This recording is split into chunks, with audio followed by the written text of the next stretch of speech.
El Señor esté con todos ustedes. Y con su espíritu. Lectura del Santo Evangelio según San Marcos. Gloria a ti, Señor.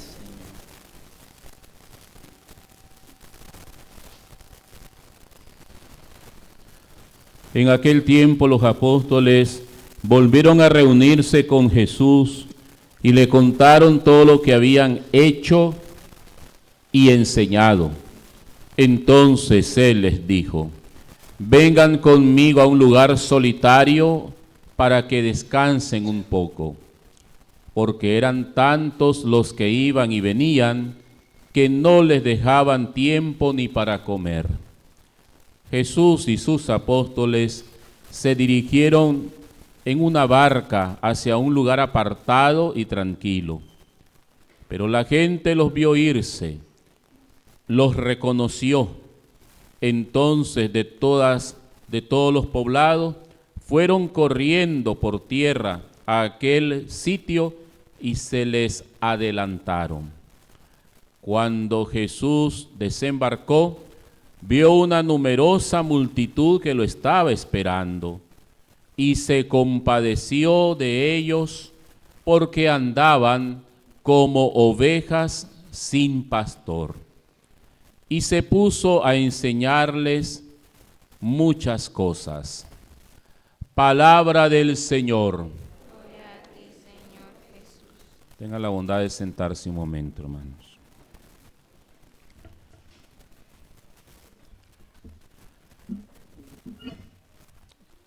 Celebramos este 16º domingo, el tiempo ordinario.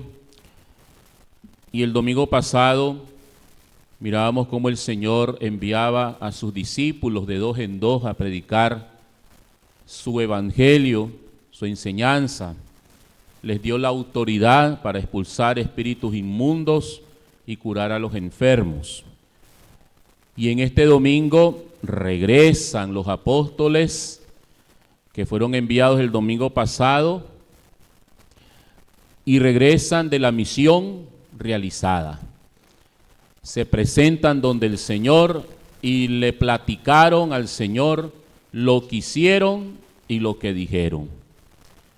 Por eso este domingo vemos los frutos de la misión. Esa misión que el domingo pasado ellos hicieron con la autoridad y el poder de Jesucristo, ahora vemos la cosecha de esa misión. Hay frutos. Fueron testigos ellos mismos de cuánto podían hacer en el nombre del Señor. Y que cuando tienen esa gracia, esa autoridad del Señor, entonces se ven los efectos de esta misión. Sin embargo, el Señor, me imagino que al ver el cansancio, al notar el cansancio en estos apóstoles, porque hermanos, cuando se hace el trabajo y se hace bien, es normal el desgaste, es normal el cansancio. Cuando nosotros en la iglesia hagamos nuestras tareas que nos encomiendan y al final pues decimos, pues me siento cansado, ¿verdad? Me siento fatigado, es porque hicimos la tarea, es porque hicimos las cosas que se nos pidió en el nombre del Señor. Es normal. Pero aflijámonos cuando nosotros al terminar, pues como que no pasó nada, ¿verdad? Como que no sentimos nada. Y entonces, ¿qué significa? Pues tenemos que cuestionarnos si en verdad hicimos lo que teníamos que hacer. Porque cuando hacemos el trabajo, cuando hacemos las obras bien, o hacemos lo que se nos manda hacer, entonces eso produce un desgaste, un cansancio. Y el Señor, el buen pastor, Cristo, notó ese cansancio en el rostro de sus apóstoles. Y ahí viene entonces esa parte hermosa del Señor, que lo hace ser único en relación con sus discípulos. Es ese corazón compasivo, misericordioso y muy humano, que no puede el Señor dejar a un lado, sino que todo lo contrario, el Señor, en Él aflora esa compasión y ese amor, esa ternura por los suyos. Yo digo, ¿de quién se compadeció el Señor en primer lugar? Aquí en el Evangelio, de los apóstoles. Ellos son los primeros que experimentan la compasión del Señor, porque les dice, muchachos, los voy a llevar a un lugar aparte, donde ustedes puedan descansar, donde ustedes puedan recuperar las fuerzas que han perdido por predicar mi palabra y por hacer mi obra. Y ese descanso es un descanso con el Señor. Es interesante que, fíjense bien, pues otro le hubiera dicho, tómense estos días de vacaciones, cada quien agarre, ¿verdad? A ver, a visitar a su familia, vaya a darse su vueltecita, vaya a descanso donde le dé la regalada gana.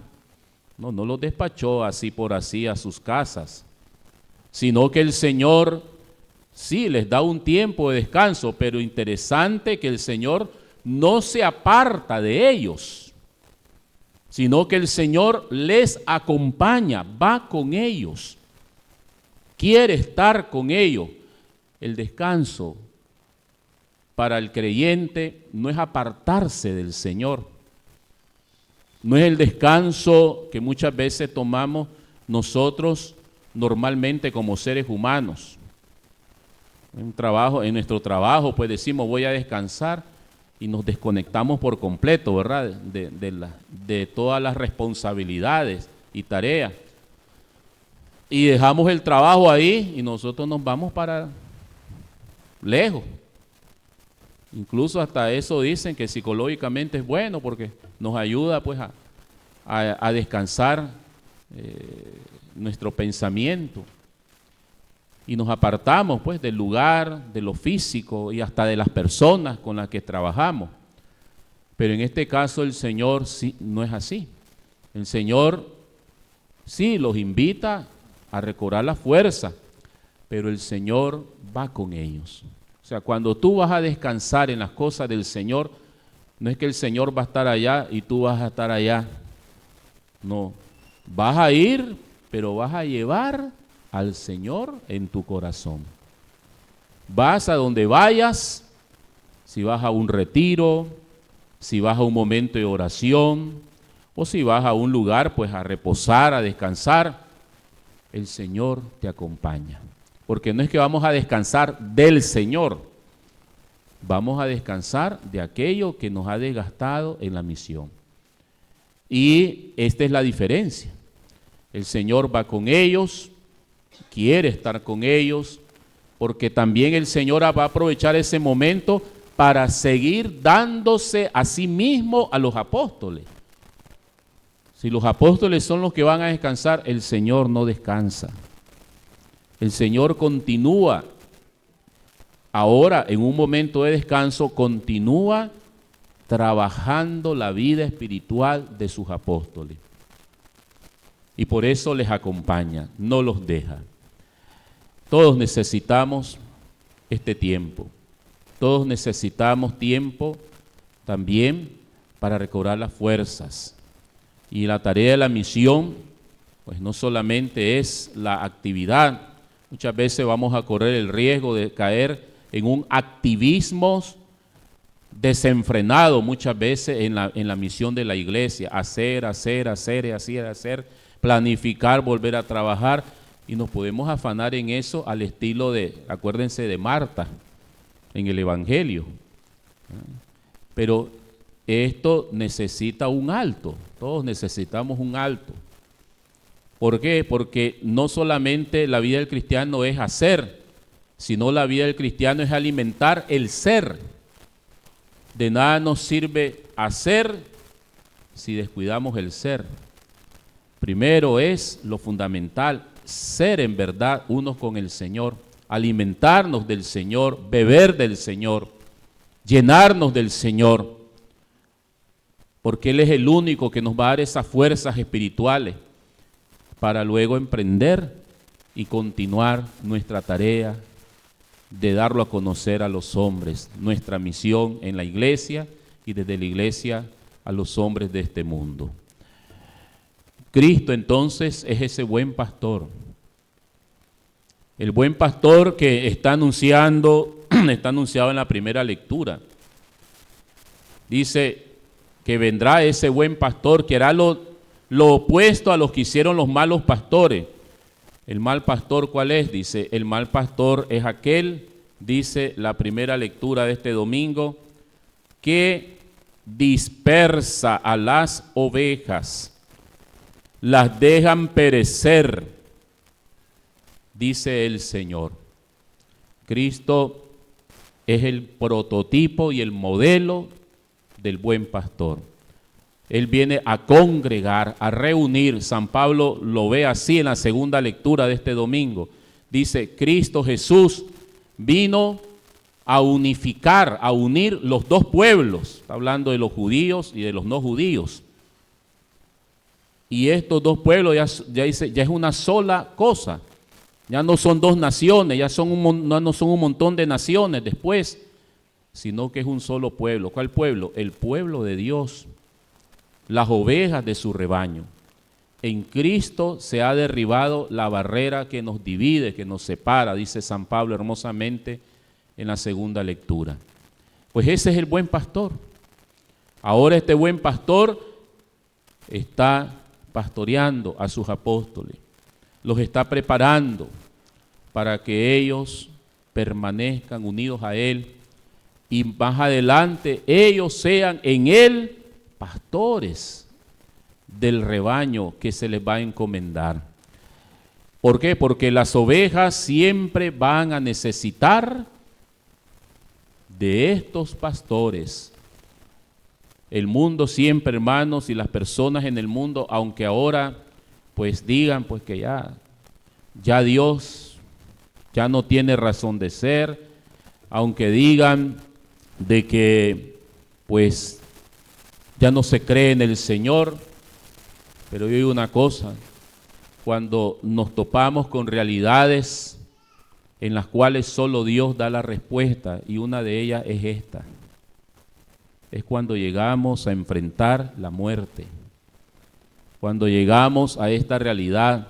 Esa es una de las realidades que hace reflexionar y despertar al mundo en el que vivimos, un mundo que piensa pues que la vida el reino es aquí, que la vida solamente se reduce a triunfar en este mundo, a salir adelante, a cosechar éxito, a cosechar fama, que ya no necesitamos de creer en el Señor, ni necesitamos del Señor, y que quieren ya eliminar lo que es la vida eterna, lo que es el cielo, lo que es el infierno, lo que es el purgatorio, los grandes misterios de nuestra fe. Pero cuando nos acercamos a la Dios último, nos damos cuenta que nos hemos equivocado. El mundo se da cuenta que se ha equivocado, porque sabemos muy bien que al tocar la puerta de la muerte, y tenemos que tocarla y tenemos que atravesarla, nos damos cuenta que sí necesitamos del Señor, que sí ahí tiene la palabra, tiene valor la fe, la esperanza y la caridad. Nos damos cuenta que en ese momento no podemos prescindir del Señor, porque al morirnos sabemos que naturalmente y espiritualmente vamos a ir a las manos de nuestro Creador. Vamos a parar allá a su presencia. Y lo importante es la fe con la que nosotros preparamos este momento. Esa fe que es la que nosotros destacamos y admiramos, ¿verdad?, en nuestra hermana Judith, por muchos años viviendo su fe con sencillez, con humildad en esta comunidad y esforzándose por ser una buena oveja de su buen pastor, congregándose, ¿verdad?, cada vez que sabía que tenía que responder a todos los compromisos que iba adquiriendo, tanto en la catequesis de aquí de la comunidad, formando a los muchachos para el sacramento de la confirmación y también como miembro vivo, activo de una comunidad como es el Camino Neocatecumenal, donde perseveró muchísimos años como un miembro más, pero ahí estando presente también y viviendo a su Señor y creciendo en Él con sus hermanos de comunidad. Pues este es el testimonio, este es el testimonio que nosotros admiramos en esta buena cristiana, a quien pues no la despedimos, sino que le decimos que vaya alegre a la presencia de su buen pastor, ese pastor que la congregó aquí en la iglesia como oveja de su rebaño, y ese buen pastor que hoy la estará cargando sobre sus hombros para presentarla ante el Padre y para darle lo que dice el Salmo, ¿verdad?, de este domingo, el Salmo 23, darle los pastos verdes de su reino eterno, donde no le va a faltar nada. Así lo hemos dicho hermosamente en el responsorio de este Salmo. No faltará nada al que se ha confiado en el Señor, al que ha muerto en el Señor, porque el Señor será su luz, el Señor será su dicha, el Señor será su salvación, el Señor será aquel que le dará todo cuanto necesite. Y como decía Santa Teresa, si tenemos a Dios, ¿qué más nos puede hacer falta? ¿Qué más nos puede hacer falta?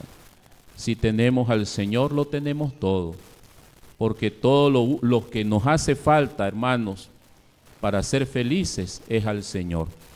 Y el que tiene al Señor y el que alcanza al Señor después de su vida terrenal, allá en su presencia, ese lo tiene todo. Vamos a pedirle pues al Señor que todos nosotros, ¿verdad?, podamos ser ovejas de este Cristo, nuestro buen pastor, que escuchemos la voz del Señor, escuchemos esa voz mientras estamos en este mundo, mientras el Señor nos presta esta vida. Tenemos que dejarnos conducir por nuestro buen pastor. Él está ahí, Él nos conoce, Él nos llama, Él nos convoca, Él nos congrega. Él nunca nos dispersa, todo lo contrario, nos une a su persona y a todos los que hemos creído en Él, que somos sus ovejas, que somos su iglesia. Que así perseveremos nosotros para que al final de nuestra vida, a ejemplo pues de nuestra hermana Judith, podamos descansar y tener esa alegría de que no perdemos la vida, sino que ganamos la eternidad en el Señor. Que el Señor pues a todos nos dé esta esperanza a través de la gracia y la fe y nos conceda la dicha de vivir en la eternidad con Cristo, nuestro buen pastor. Así sea, en el nombre del Padre, del Hijo, del Espíritu Santo. Amén. Nos ponemos en pie.